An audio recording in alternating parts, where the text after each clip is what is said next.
Assalamualaikum warahmatullahi wabarakatuh. Kami dari kelompok 4 yang akan mewawancarai serta menganalisis mengenai konsep kurikulum Merdeka Belajar dan konsep kurikulum Merdeka Belajar di dalam pembelajaran matematika. Sebelumnya izin perkenalkan diri, nama saya Muhammad Iksan Nur Alam dan rekan saya Arni Nurdina. Kami selaku pewawancara di SMP Negeri 1 Cimahi kepada Bapak Agus Dedi selaku guru matematika dan juga kurikulum di SMP Negeri 1 Cimahi. Saya Siti Nurlelah dan saya Putri Dian Marini, kami sebagai editor video. Saya Sylvia sebagai editor PowerPoint. Assalamualaikum warahmatullahi wabarakatuh. Ya, Bapak, kami dari Kipsiwangi, program studi pendidikan matematika, mohon izin untuk mewawancara Bapak terkait konsep kurikulum Merdeka Belajar dan juga konsep kurikulum Merdeka Belajar ini di dalam pembelajaran matematika. Sebelumnya izin perkenalkan diri, nama saya Muhammad Iksan Nur Alam dan ada rekan saya Arni Nurlina, ada Siti Nurlelah, ada Putri Dian serta kameramen yaitu Sylvia. Boleh tahu nama lengkap Bapak? Oh iya, perkenalkan Bapak Agus Dedi, MPD-nya dapat juga dari Kipsiwangi, sama Bu Eis, dulu sama Pak Heris, pengajar matematika. Sebagai di sini Bapak sebagai wakasek kurikulum. Juga. Berarti sudah sekiranya paham lah gitu terkait kurikulum Merdeka Belajar ini. Ya, sedikit memahami. Ya.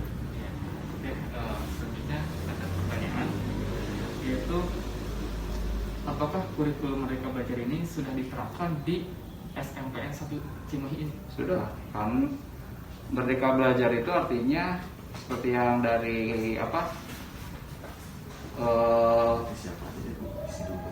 pembelajaran baru, kegiatan baru yang dari Pandadi Makarim ini, satu UN kan dihilangkan. Ya. UN dihilangkan diganti dengan AKM, kompetensi minimal. Kenapa jadi AKM? Karena kalau dulu UN itu kan mengukur siswa untuk masuk ke jenjang berikutnya. Tetapi dengan AKM itu dihilangkan UN. Kenapa? Karena si KM itu cenderung ke satu, memang ada penelitian yang yang dites, itu yang disebut dengan AKM itu. Yang kedua karakter, yang ketiga survei lingkungan. Nah, buat apa yang kognitif AKM itu? Prosesnya di dalam pembelajaran itu siswa diharapkan bisa literasi sama numerasi. Literasinya itu bukan di matematika, banyak model literasi, bukan hanya membaca bentuk soal cerita, tetapi dalam bentuk gambar, dalam bentuk diagram, segala macam, dan jawabannya itu tidak tersurat di situ. Artinya begini, misal Merdeka Belajar itu sedikit untuk yang ini ya, misalkan begini, ketika disusun sebuah pipa paralel, tiga batang pipa paralel, otomatis untuk menyambungkan dari paralel satu ke paralel dua itu kan ada siku-siku yang kecil-kecil itu. Pertanyaannya nggak jadi begini, berapa banyak siku yang digunakan untuk tiga paralel itu, nggak begitu, tetapi tersurat di situ. Jika saya akan membuat 20 pipa paralel yang panjang, berapa banyak siku-siku yang dibutuhkan? Bangga seperti itu. Jadi harus berpikir kreatif, berpikir kritis bagaimana literasi dari gambar tersebut. Contoh yang kedua, misalkan diagram batang. Diagram batang pertumbuhan penduduk di Indonesia mulai dari tahun 2014 sampai 2018. Ada di situ semuanya. Lalu pertanyaannya nggak begini. Berapa banyak penduduk di tahun 2014? Nggak begitu. Itu bukan soal AKM. Jadi nggak menuntut kreativitas siswa, tetapi kita sajikan bentuk diagram batang Indonesia, bentuk diagram batang misalkan dari Jerman penduduknya, dari tahun 2014 sampai 2018 dengan 2014 dengan 2018 berapa perbandingan tambahan penduduknya misalkan, otomatis Anda mau menghitung. Jadi si jawabannya tersirat di situ tapi tidak tersurat, tidak ada jawabannya di situ. Nah, seperti itu modelnya. Salah satunya itu yang untuk AKM-nya. Yang kedua untuk karakter. Untuk karakter, jadi kalau misalkan nanti ada tes karakter, anaknya hasilnya kurang, karakternya itu, artinya sekolah perlu dipertanyakan bagaimana mendidik karakter anak-anak di sekolah tersebut, baik dari kepala sekolah, guru, termasuk PU dan suruh. Ketiga, lingkungan belajar. Jika siswa itu kurang, dilihat dari lingkungan belajar apa yang kurang, apakah daya prasarananya, atau kantin sehatnya nggak ada, kebersihan lingkungannya. Nah itu semua disebut dengan Merdeka Belajar, salah satunya UN. Itu salah satu di UN kalau kita di sini. Kedua, RPP kan sekarang mah sudah 1 lembar. RPP 1 lembar, udah Merdeka Belajar itu salah satunya itu. RPP cuma 1 lembar, artinya cuma cukup di situ identitas harus ada selalu, tujuan pembelajaran, kegiatan pembelajaran sama penilaian, cukup seperti itu. Nggak kayak dulu 5 lembar, baru yang tadi amonya. Panjangnya. Nah banyak panjangnya itu termasuk Merdeka Belajar. Tuntutannya di kelas, ya banyak hal ya dalam proses AKM itu kan ada literasi, ada numerasi. Ketidakberhasilan AKM itu untuk proses kognitifnya, berarti guru di kelasnya seperti apa? Jangan-jangan hanya bertanya begini, apa definisi teorema Pythagoras? Jangan-jangan begitu pertanyaannya. Nah itu nggak boleh. Untuk asesmen kompetensi minimum itu dilaksanakan di kelas 8 atau Karena kita memang waktu itu kemarin katanya di kelas 8 yang sekarang, ya. Cuma karena berbagai kebijakan dengan pandemi COVID ini akhirnya diundur di bulan September. Jadi kelas 7 yang sekarang itu naik kelas 8 nanti yang ditesnya jadi kelas 7 yang sekarang ya, karena di bulan September otomatis mereka udah naik ke kelas 8. Kalau untuk yang kelas 9, Kelas 9 enggak. jadi fokus aja untuk SMA. Jadi kalau kelas 9 itu termasuk dengan Merdeka Belajar yang dari pemerintah pusat itu termasuk SBN itu diserahkan kepada satuan pendidikan. Jadi nggak ada UN. Untuk menentukan kelulusan itu dengan US yang diselenggarakan oleh satuan pendidikan termasuk juknis dalam pelaksanaan US tersebut. Jadi sekolah diberi kewenangan penuh untuk membuat juknis itu. Bagaimana membuat peraturan-peraturan di sekolah, juga masuk kriteria ketuntasan siswa lulus itu berapa, semuanya diserahkan ke sekolah. Artinya kalau adik-adik bertanya tentang berapa Pak kelulusan di SMP 1, belum tentu sama dengan sekolah lain karena semuanya diserahkan kepada satuan masing-masing. Nah itu termasuk Merdeka Belajar itu sekolah bebas menentukan sesuai dengan karakter sekolah itu sendiri. Udah lanjut pertanyaan selanjutnya. Seperti apa penerapan dari kurikulum Merdeka Belajar yang tengah berlangsung? Kalau kita itu kebetulan di sini menggunakan kurikulum darurat, kurikulum darurat. Kan ada kurikulum 13, ada kurikulum darurat.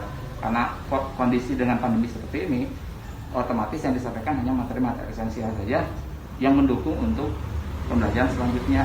Kira-kira yang misalkan sudah diajarin lah tentang bilangan bulat mah tidak perlu diajarkan kembali dengan kondisi sekarang ini gitu ya. Jadi pakainya kurikulum darurat. Untuk kurikulum darurat itu kan tadi ya ada pembelajaran yang esensial ya. Dan juga- Materi-materi esensial. Ya, materi-materi esensial. Kemudian saya juga membaca ada penyederhanaan kompetensi inti dan kompetensi dasar. Iya. Itu apa? Kenapa? Kalau disebut dengan materi esensial itu artinya otomatis KD disederhanakan. Jadi tidak semua KD disampaikan. Jadi KD yang mendukung untuk kegiatan berikutnya, pembelajaran berikutnya itu untuk KD. Kedua, untuk kegiatan inti. Di kegiatan inti itu kan kita pembelajaran bukan KD, kegiatan inti apa KD? Dua-duanya ada kompetensi dasar sama kompetensi. Kompetensi inti. Di kompetensi inti itu kan tidak semua materi bisa disampaikan. Kondisi kan siswa di rumah. Jadi hanya beberapa saja yang diadop, sedangkan kita juga punya aturan. Artinya kalau misalkan 1 minggu kita ngajar 2 jam, otomatis dalam 1 minggu itu kita atur bahwa tugas itu maksimal 1 jam setengah. Jadi 1 jam. Untuk diselesaikan anak-anak. Ya hanya kita ngatur ke situ untuk mereka belajar buat anak-anak dan bapak. Untuk kedepannya apa harapan Bapak dalam pembelajaran matematika itu terkait kurikulum Merdeka Belajar? Kedepannya mudah-mudahan karena semua guru itu SP1 alhamdulillah sudah divaksin kecuali yang usia 69 jelang 60 pun enggak. Jadi kita siap untuk tatap muka. Nah persiapan dengan Merdeka Belajar karena kita mau tatap muka nih ceritanya. Karena kita mau tatap muka dalam penyelenggaraan tatap muka pun kita tidak seluruhnya datang ke sekolah. Artinya kita buat sesi. Misalkan minggu ini ganjil. Yang genapnya apa? Jarak jauh. Jadi si guru pakai hibrid metodenya, kurikulumnya. Tatap muka ketika menghadapi siswa setengahnya itu, setengahnya lagi kita hibrid. Jadi pakai jarak jauh, GCR itu juga yang artinya kita sebagai guru tidak hanya melulu memahami bagaimana kita tatap muka, tetapi kita harus berpikir dua kali karena ada setengah siswa yang kita ngajar di kelas, siswa setengahnya di rumah. Otomatis bagaimana berpikir supaya anak itu belajar juga sesuai dengan yang di kelas. Nah, kreativitas itu yang diharapkan dari guru-guru dalam nanti menjelang kemerdekaan belajar itu. Akhirnya semua anak sama dalam menerima pelajaran, dalam menerima tugas, mungkin dalam perlakuan dari guru ke siswanya gitu. Baik Pak, terima kasih. Mungkin sekian saja. Oh iya. Mungkin ada yang ingin Bapak sampaikan terkait konsep kurikulum Merdeka Belajar ini? Pasti Merdeka Belajar mas sebenarnya secara konsep udah jelas dari Pak Nadiem Makarim ya, secara konsepnya. Cuman paling untuk Merdeka Belajar itu kan cenderung diserahkan ke satuan pendidikan, dan setiap satuan pendidikan itu kan kondisinya berbeda. Ada yang satuan pendidikan yang kondisinya dengan sarana prasarana mendukung, ada yang juga tidak. Contoh misalkan ada SMP 1, lihat tadi di jalan-jalan ini ada yang tanda warna merah, kuning. Nah itu persiapan buat PTM nanti bahwa jalur hijau masuk jalur kuning keluar. Tetapi dalam salah sarana kita membeli kamera segala macam untuk yang jarak jauhnya. Tapi untuk yang di kondisi yang di pinggir-pinggir gitu ya, sekolah-sekolah swasta tidak bisa melakukan seperti kita di sini. Ada pos, ada tetap muka, kita bisa kayak Google Live, kayak live begitu, nggak bisa. Mereka rata-ratanya itu apa? Paling by WA, dikasih tugas-tugas by WA. Nggak pernah satu kali pun tatap muka sama siswanya. Gitu. Paling begitu aja. Terima kasih Pak. Informasi yang Bapak sampaikan sangat bermanfaat bagi kami. Semoga kedepannya terkait pandemi ini ya, semoga jadi ya lebih baik lagi gitu, terutama dalam pembelajaran juga. Ya sekian. Assalamualaikum warahmatullahi wabarakatuh. Assalamualaikum warahmatullahi wabarakatuh. Mohon maaf jika kurang pas diedit saja. Dok yang ada 6 ruangan terdiri dari satu ruangan itu satu host. Host itu adalah orang yang membantu si pengajar itu, satu dalam pembuatan Google Meet, sharing Google Meet, admit, juga siswa. Jadi kita di sini kayak nge-live gitu, nge-live kayak di sekolah nge-live, siswa di rumah. Nah kegiatan itu semua guru harus nge-live di sekolah karena disediakan semua kegiatan, semua sarana prasarana disediakan di sekolah. Jadi gak mau si guru harus hadir ke sini seminggu 1 kali. Kaitannya dengan dengan sekolah yang banyak.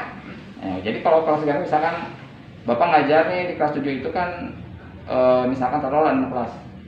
Kok bisa ngajar seminggu sekali? Kok bisa? Nah, pertanyaan itu ya. Nah, di paralel.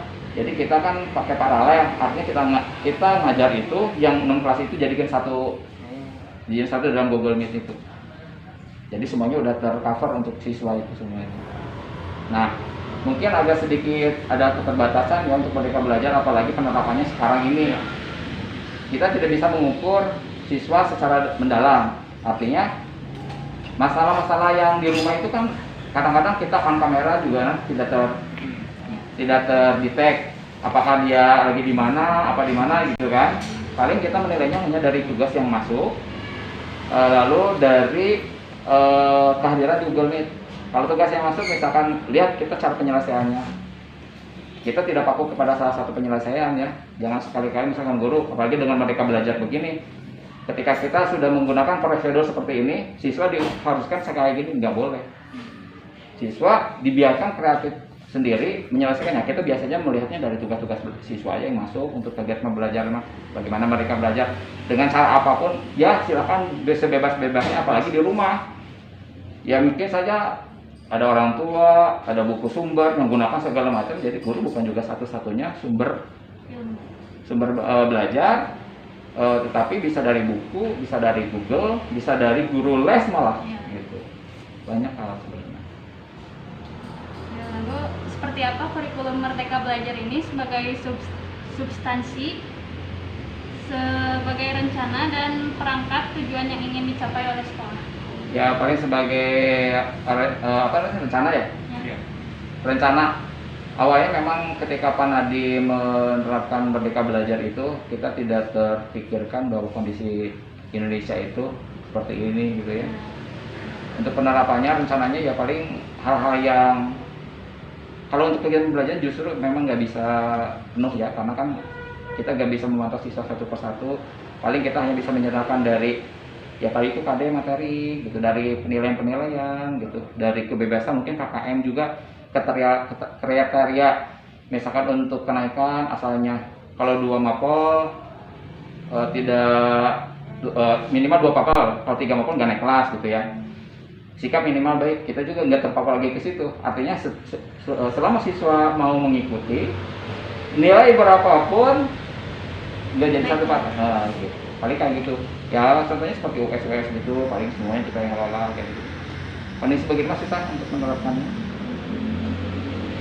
Kemudian terkait sistem yang berlaku dalam kurikulum Merdeka Belajar ini bagaimana sih? Kalau sistemnya paling diinput ke kurikulum darurat, ya, ke kurikulum darurat itu masuknya, karena kita nggak bisa kalau pure Merdeka Belajar nggak bisa ya. Kondisi begini seperti apa yang Bapak tadi udah jelaskan, bahwa di kurikulum SMP 1 itu kita menggunakan kurikulum darurat dengan materi-materi yang disampaikannya hanya materi esensial saja yang mendukung untuk materi selanjutnya untuk kelas 7. Kira-kira di kelas 8 ini apa? Di SMP ini belum apa yang belum disampaikan nih. Kalau di SD udah disampaikan kira-kira ya udah akan disampaikan di sini. Yang untuk mendukung ke kelas 8-nya 80 begitu, 9 begitu seterusnya. Paling begitu aja. Kalau penerapan kurikulum Merdeka Belajar ini di dalam bidang studi yang telah diarahkan oleh sekolah itu kayak gimana? Guru memberikan, kan biasanya teacher center ya. Kan teacher center itu kan nggak boleh. Namanya Merdeka itu nggak boleh teacher center. Artinya guru itu bukan satu-satunya sebelum belajar satu. Kedua, harus student center. Artinya apapun yang siswa lakukan untuk semua mata pelajaran kita lihat dari hasil siswa. Nah, sekarang kalau misalkan keadaan begini maka kita hanya memeriksa dengan tugas, karena otomatis pure tidak bisa tatap muka. Nah, akhirnya dari tugas yang dikumpulkan siswa itu sedikit pun misalkan dalam penyelesaian itu ada beberapa yang harus dikerjakan, dia hanya bisa menyelesaikan 9,5 saja, dia hanya sebenarnya 3/4 saja, atau full semuanya dengan cara yang berbeda pun semuanya kita hargain. Kemudian Pak, kan guru itu berperan sebagai fasilitator dan mediator pembelajaran dalam kelas. Nah kalau pembelajaran dari ini seperti apa sih sebagai fasilitator? Kalau fasilitatornya itu ya kita mewadahi alat-alat yang untuk digunakan untuk kegiatan pembelajaran. Contohnya satu PCR, Google Classroom wajib pakai SMP 1 gitu. Kedua penilaian wajib Google Form. Ketiga, pembelajaran wajib Google Meet. Itu minimal 3 yang harus wajib dikuasai oleh guru-guru di SMP 1. Adapun dia bisa improve atau bisa menambah dengan apapun yang lebih dari itu, dipersilakan. Cuman kriteria minimal untuk guru itu fasilitatornya. Kedua, untuk sebagai mediator, ya kalau mediator mah kita nggak kayak di kelas-kelas gitu ya. Ya seperti misalkan ada siswa yang tidak semua siswa itu kan mengikuti daring ya. Tidak siswa itu semua mengikuti daring. Jadi ketika kita survei ternyata banyak siswa juga yang tidak mempunyai gadget. Nah, dari 26 siswa ke 789 itu ada 26 siswa di SMP 1 yang tidak punya gadget. Satu difasilitasi dengan cara apa? Kita membuat modul, membuat LKPD, lembar kerja peserta didik, disediakan di sekolah. Orang tua datang ke sekolah mengambil LKPD itu sama modul itu, dikerjakan di rumah dengan batas-batas tertentu, lalu dikumpulkan ke sekolah. Seperti itu. Yang untuk yang luring ya, kalau yang daring udah jelas pastikan medianya itu. Kemudian Pak, yang Bapak rasakan secara khususnya, secara pribadinya terkait perbedaan kurikulum Merdeka Belajar ini dengan kurikulum yang sebelum-sebelumnya. Kalau sekarang kita lebih bebas artinya terbatas, bebas dalam arti tetap terbatas ya. bukan bebas tanpa batas gitu ya. Kalau dulu itu kan di guru di kelas itu seolah-olah walaupun banyak metode metode pendekatan untuk pembelajaran gitu ya, teorinya udah banyak gitu. Dan ujung-ujungnya mah kalau kita ngajar di kelas tetap aja hampir 80% mungkin teacher center gitu. Nah kalau sekarang cenderung ke penyelesaian itu student center, udah jelas pasti. Nggak tahu student center atau orang tua center. Nah bapak nggak tahu, ya student bilang saja. Karena banyak kalau kita baca berita-berita yang meribut itu orang tuanya. Mungkin yang modelin orang tua atau apa. Khususnya untuk kelas 7 ya sekarang. Kelas 7 itu yang nilai 100 juga. Bapak juga bukan meragukan sih, tapi ada sedikit kecurigaan gitu. Apakah benar dia itu 100 tuh murni 100? Karena secara tatap muka belum pernah gitu. Maksudnya langsung ya. Di Google Meet pun kita hanya bertemu kadang-kadang anak buka on kameranya di on. Buka kamera, buru-buru ditutup lagi, gitu kan. Terus selalu dipajang dengan foto-foto yang penyanyi Korea segala macam, juga nggak kenal sama sekali. Tapi kalau kelas 89, kita masih bisa membayangkan, kenapa dulunya keajar. Jadi si anak itu yang bermasa itu udah ketahuan gitu. Tapi kelas 7 sama sekali ngeblank. Jadi nilai ya seperti itu yang seadanya. Ya bapak juga nggak tahu kalau misalkan di rumah itu apa student center jadinya, apa orang tua center, apa guru les center jadinya gitu. Kalau untuk sekarang mah susah pokoknya. Nggak bisa ditebak. Nggak bisa ditebak karena kita memang tidak langsung ke siswanya. Kalau menurut Bapak, pembelajaran matematika dengan menerapkan kurikulum Merdeka Belajar itu seperti apa, apalagi di masa pandemi kayak gini? Kalau untuk pelajaran matematika ya Merdeka Belajar, ya cenderung ke penyelesaian paling ya, cenderung ke penyelesaian aja. Bahwa kita jangan terpaku pada satu cara, biarkan anak mengeksplor kemampuannya, cara berpikirnya apapun. Kita hargai semua usahanya dengan cara apapun. Kadang-kadang ada yang pakai cara misalkan perbandingan, sebuah perbandingan. Ada yang menggunakan dengan cara bangunan, ada yang menggunakan itu kan garis 9 segala macam. Anak-anak udah kesana menjumlahkan bilangan bulat, ada yang pakai dengan rumus pola bilangan gitu. Padahal di kelas 7 jujur belum dijelaskan gitu, tapi ya nggak apa-apa, dihargai saja.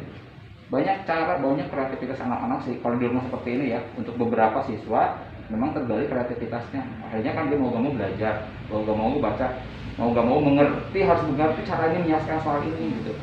Jadi kalau dulu itu gini, di kelas kita kasih prosedur yang kayak gini penyelesaiannya, satu pun nggak ikutin hal kita, kurangin nilainya.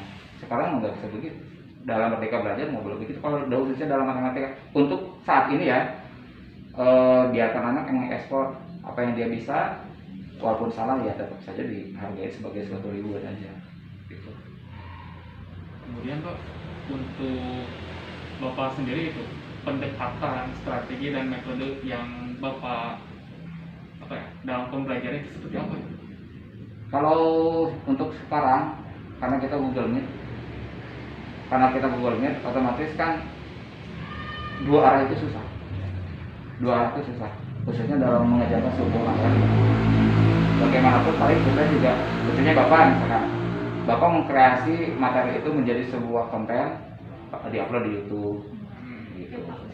Dia bikin YouTube, ceritanya jadi YouTuber gitu.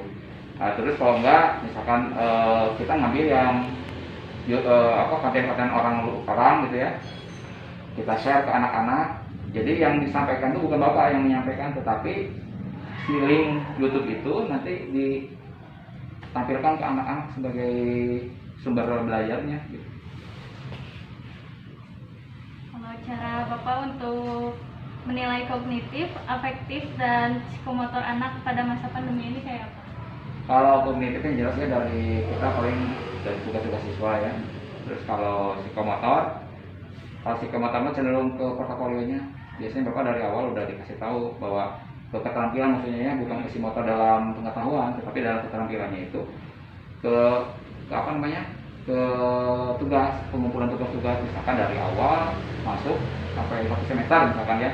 Tugas-tugas yang kita berikan itu terdokumentasi dengan baik beserta dengan apakah dia prestasi di luar yang khususnya berkaitan dengan matematika, apakah ada enggak. Nah biasanya kalau full pasti otomatis bagus secara keterampilan.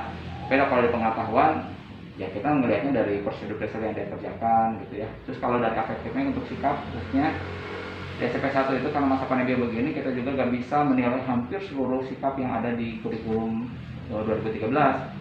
Jadi kita menyederhanakan menjadi cuma 3. 1, disiplin, tanggung jawab, sama kejujuran. Nah, disiplin sama tanggung jawab itu termasuk dalam pengumpulan tugas, dalam mengerjakan, dalam masuk ke dalam kurikulum segala macam. Nah, untuk kejujuran biasanya kita lakukan dalam penilaian diri sendiri. Misalkan kayak ujian atau ulangan, kita pakai Google Form. Nah, dari akhir Google Form itu pasti ada penilaian dirinya. Misalkan apakah dikerjakan 1 dengan 2 dengan Google, dengan buka buku, dengan guru les, dengan sendiri atau dengan teman yang lainnya. Nah, biasanya udah ketahuan dari situ untuk kejujurannya. Tapi rata-rata anak bisa berbohong kan Pak? Bisa saja, tetapi kalau kita sudah membuatkan seperti itu survei, ya kita percaya aja bahwa itu dikerjakan hampir 90% sendiri. Kemudian terkait pendidikan karakter ya. Pendidikan Tadi kan karakter. afektif itu ya lebih mengarah ke karakter anak. Mungkin agak sulit juga ya dalam masa pandemi ini gitu penilaiannya. Ya, kalau pendidikan karakter itu begini, kita terjadwal sih sebenarnya. Terjadwal, misalkan pendidikan karakter untuk hari Senin. Untuk hari Senin itu pasti otomatis di rumah juga kita di sini menyetel login Syaraya. Ya. Satu. Kedua, di hari Selasa. Di hari Selasa itu baca buku selain buku mapel. Baru 30 menit maksimal gitu ya. Setelah itu baru pembelajaran. Dari Rabu itu kultum. Ada kultum. Di hari Kamisnya ada wali kelasan. Jadi khusus wali kelas 1 jam mengarahkan siswa-siswi di rumah, masuk dengan orang tuanya segala macam, evaluasi selama 1 minggu tentang bagaimana anak sekolah, bagaimana maksudnya ikut Google Meet, bagaimana kumpulin tugas, selalu di review lah istilahnya. Nah, hari Jumat itu juga nggak ada, biasanya di kepramukaan ya, cuman nggak ada. Kenapa? Karena waktunya juga sedikit sampai jam 11, waktunya terbatas gitu ya. Yang maksudnya apa? BP jadinya. Jadi masuk BP sebagai pematadi juga di dalam pembelajaran. Biasanya kan kalau BK atau BP itu tidak masuk ke ngajar, tidak dijadwalkan, mesti mengajar hanya ngambil jam guru gitu biasanya. Tapi untuk masa pandemi ini sesuai dengan yang pendidikan karakter itu, kita masukkan BK ya untuk membina karakter siswa-siswinya juga di sekolah. Jadi terjadwal akhirnya 1 minggu itu 5 hari kerja full semua. Kalau menurut Bapak, ada persiapan nggak? Persiapan khusus saat mengajar pada pembelajaran matematika itu memakai kurikulum Merdeka Belajar? Yes, pasti. Misalkan hari ini aja contoh. Kalau persiapan itu, saya hari ini ngajarin tentang segitiga ya. Syarat atau kesamaan segitiga. Kesamaan segitiga itu kalau misalkan kita berbicara tentang segitiga, situ segitiga sama sisi, itu lah ngerti lah. Karena ada bekal di aslinya gitu kan. Tetapi untuk kesamaan segitiga, anak-anak mungkin baru tahu bahwa kalau diketahui 3 buah sisi, terus kita akan membentuk sebuah segitiga. Apakah setiap 3 sisi itu akan membentuk segitiga? Nah, kan menggunakan kesamaan. Nah, di dalam kemerdekaan belajar kan kita tuntutnya kreativitas siswa. Nah, kita akhirnya membuat soal-soal yang membuat anak itu supaya berpikir kritis, berpikir kreatif, paling gitu aja. Misalkan kalau disajikan, contohnya diketahui panjang AB 5, panjang AB panjang AC misalkan 8. Berapa panjang yang sisi yang satunya lagi, panjang minimum dan panjang maksimumnya.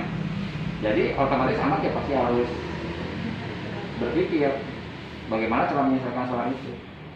Dan pasti setiap orang pun insya Allah berbeda. Dan untuk penyelesaiannya diusahakan yang nggak ada di Google soal itu. Kita juga searching dulu di Google ada keluar nggak? Oh nggak keluar. Kalau keluar anak tinggal tulis aja, keluar berbeda tinggal pindah ke.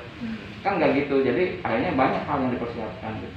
Biasanya suka ada di prelim. Iya, di prelim ada suka ada dicekkan dulu satu-satu. Kalau ada ya kita nggak akan masih ngulain itu. Kalaupun ada misalkan soal-soal seperti begitu, dan juga kadang-kadang kita juga secara guru mungkin agak kebaikan guru juga susah untuk membuat soal sendiri gitu ya, yang tipikalnya apalagi seperti itu gitu ya. Akhirnya apa? Ganti angkanya, gitu, ganti ceritanya, gitu. Yang nggak ada seperti yang di Google, gitu. Akhirnya anak berpikir sendiri. Gitu.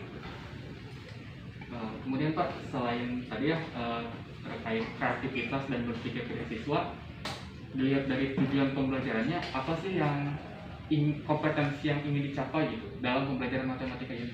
Ya sesuai dengan materi aja. Kalau tujuan pembelajaran aja sesuai materinya aja. Misalkan siswa memahami definisi apa gitu. Ya itu aja sesuaikan dengan itu. Kalau untuk tujuannya. Kalau kendala Bapak saat mengajar matematika pada kurikulum Merdeka Belajar ini apa aja gitu? Kendala yang Bapak alami? Oh banyak. Kalau kendala mereka belajar mah karena kan kondisinya pandemi. Ya itu yang tadi udah Bapak bilang, kita tidak bisa full dua arah secara interaksi secara siswa guru tuh nggak bisa. Karena apa? Beda penekanannya. Kalau kita ada di kelas, anak itu terhalang dengan tembok gitu ya. Anak-anak terhalang dengan tembok, anak-anak nggak bisa ngapa-ngapain. Akhirnya kita lihat, kita perhatikan satu-satu, kadang ke belakang, ke depan. Namanya kita udah nyoba Google Meet di kamera, disuruh on kamera aja nggak bisa. On kamera aja nggak bisa. Mau lihat anak itu seperti apa di rumah, apakah baju seragam apa enggak gitu kan? Apakah dia benar-benar ada di situ atau enggak? Ataukah dia lagi tidur? Apa susah untuk membedakannya? Ya itu kalau kesulitan-kesulitannya itu. Kalau terkait kemudahan dalam belajar apa? Kemudahannya apa? Kalau kemudahan itu kan karena jadinya begini, lebih mudahnya itu ya. Kemudian sebenarnya dalam penilaian. Kemudian satu dalam penilaian, contoh misalkan kita kan pakai Google Form, otomatis kan bisa setting skor ya, setting skornya. Jadi kalau dia ngerjakan segato, otomatis skornya udah nampil. Jadi kita gak usah sampai meriksa. Kalau kita pakai Google Form, kalau kita pakai GCR, bentuknya yang uraian segala macam, kita masukin ke GCR anak-anak, kita periksa satu-satu, si dokumen itu terdokumentasi di GCR. Bapak nggak pernah nyariin untuk WA karena suka clear chat atau memorinya penuh gitu ya, selalu ke GCR. Itu secara penilaian. Kalau secara pemberian materi, kita lebih berkreasi, lebih banyak guru-gurunya, lebih merdeka. Artinya bukan kita nggak selalu yang menjadi fokus gitu. Kita juga seolah-olah jadi paling hebat, enggak, tetapi kita bisa menggunakan media-media lain yang sumbernya sama untuk menyampaikan tujuan pembelajaran itu. Ya, tadi yang Bapak bilang, bisa dari YouTube, dari apapun, bisa digunakan itu semua. Kalau menurut Bapak, apa saja yang perlu dievaluasi dalam pembelajaran matematika dari kurikulum Merdeka Belajar ini, baik untuk para guru ataupun siswa? Mungkin kedepannya ya, karena kita pandemi kayak gini, banyak harus dievaluasi. Kalau masalah pandemi kayak gini, salah satunya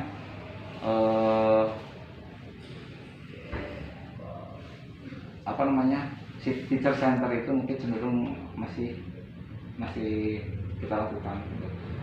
Karena on kamera ya kita seolah-olah sebagai satu-satunya sumber anak di rumah tuh dalam itu gitu.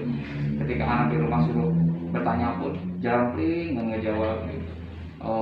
Itu kendala yang paling utama.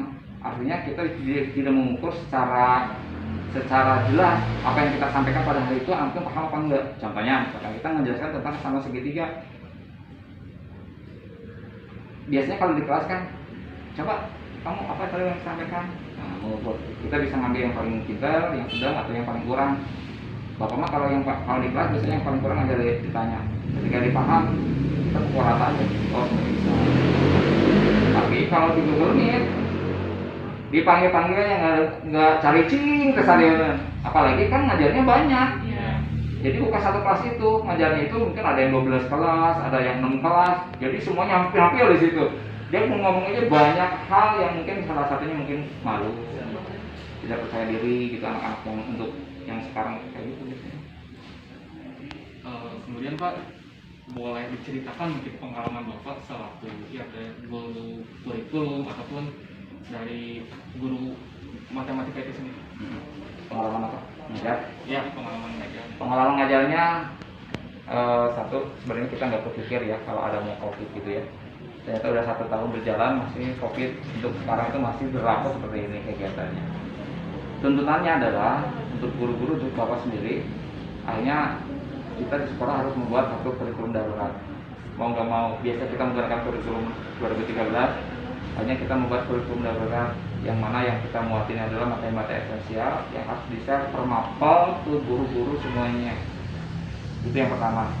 Yang kedua, dalam penerapan protokol kesehatan, ketika kita ke sekolah, sebelum vaksin kemarin selesai, otomatis harus bawa masker, bawa headset sendiri, bawa segala macam, otomatis sendiri. Yang selanjutnya adalah kita nggak pernah sebelumnya mungkin update soal teknologi ya, soal update teknologi yang kita biasa gunakan itu mungkin kurang lebih hampir semua guru adalah PowerPoint. Yang kita gunakan PowerPoint aja seperti itu. Tetapi dengan adanya pandemi seperti ini kita hanya dituntut untuk mau belajar tentang IT lebih gitu. Contohnya sebagai kurikulum, bagaimana guru-guru SMP 1 supaya paham untuk pembelajaran daring ini apa yang dipahami. Hanya kita bikin pelatihan guru-guru. Bagaimana dia cara belajar tentang memahami GCR. Mulai dari awal pembuatan kelas, share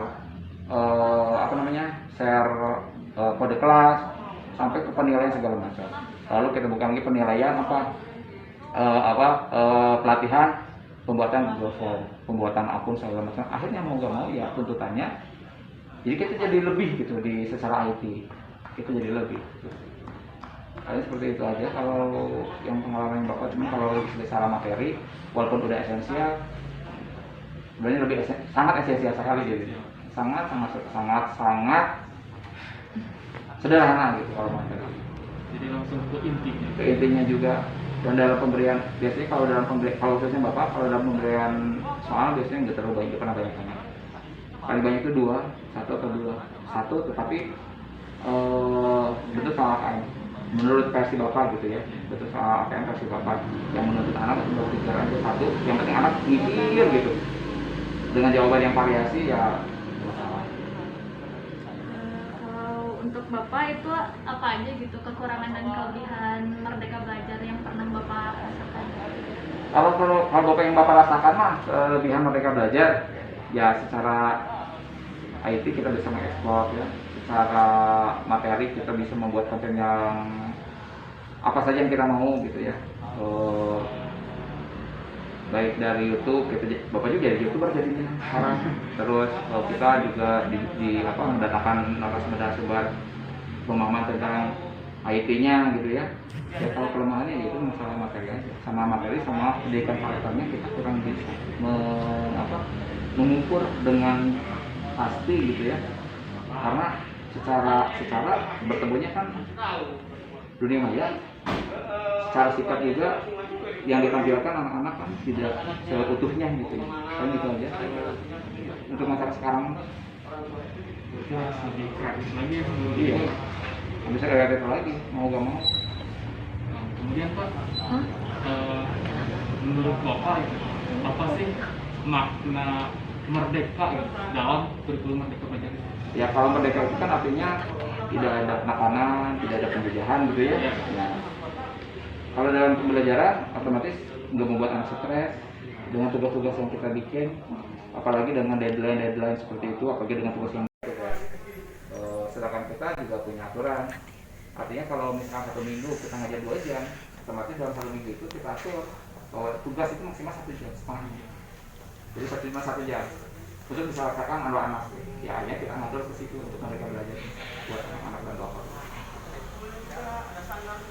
Untuk kedepannya apa harapan Bapak dalam pembelajaran matematika itu terkait kurikulum Merdeka Belajar? Kedepannya mudah-mudahan karena semua guru itu SP1 alhamdulillah sudah divaksin kecuali yang usia 69 jelang 60 itu enggak. Jadi kita siap untuk tatap muka. Nah, persiapan dengan Merdeka Belajar. Karena kita mau tatap muka nih ceritanya. Karena kita mau tatap muka dalam penyelenggaraan tatap muka pun kita tidak seluruhnya datang sekolah. Artinya kita buat sesi. Misalkan minggu ini ganjil. Yang genapnya apa? Jarak jauh. Jadi si guru pakai hibrid metodenya untuk kurikulumnya. Tatap muka ketika menghadapi siswa setengahnya lagi kita hibrid, jadi pakai jarak jauh GCR.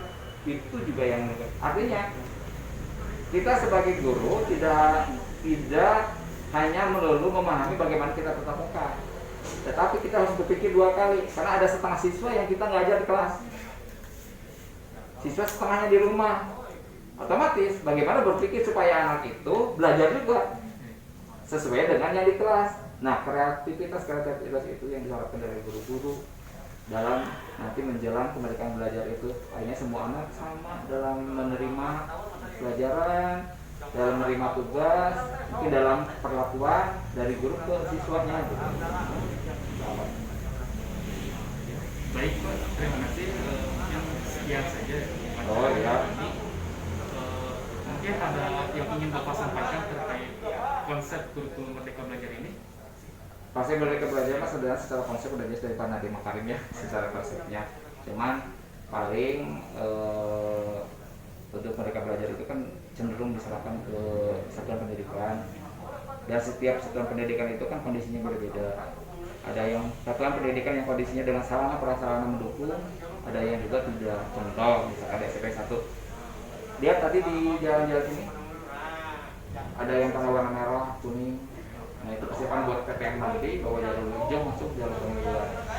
Tetapi dalam salah kita membeli kamera segala macam untuk yang jarak jauhnya. Tapi untuk yang di kondisi yang di pinggir-pinggir gitu ya, sekolah swasta tidak bisa melakukan seperti kita di sini. Ada kos, ada tempat muka, kita bisa kayak gulai, kayak begitu, nggak bisa. Mereka rata-ratanya itu apa? Paling by WA, dikasih tugas by WA, nggak pernah satu kali pun tatap muka sama siswanya. Gitu. Paling begitu aja. Terima kasih Pak. Informasi yang Bapak sampaikan sangat bermanfaat bagi kami. Semoga kedepannya terkait pandemi ini ya, semoga jadi ya lebih baik lagi gitu, terutama dalam pembelajaran juga. Ya sekian. Assalamualaikum warahmatullahi wabarakatuh. Salam.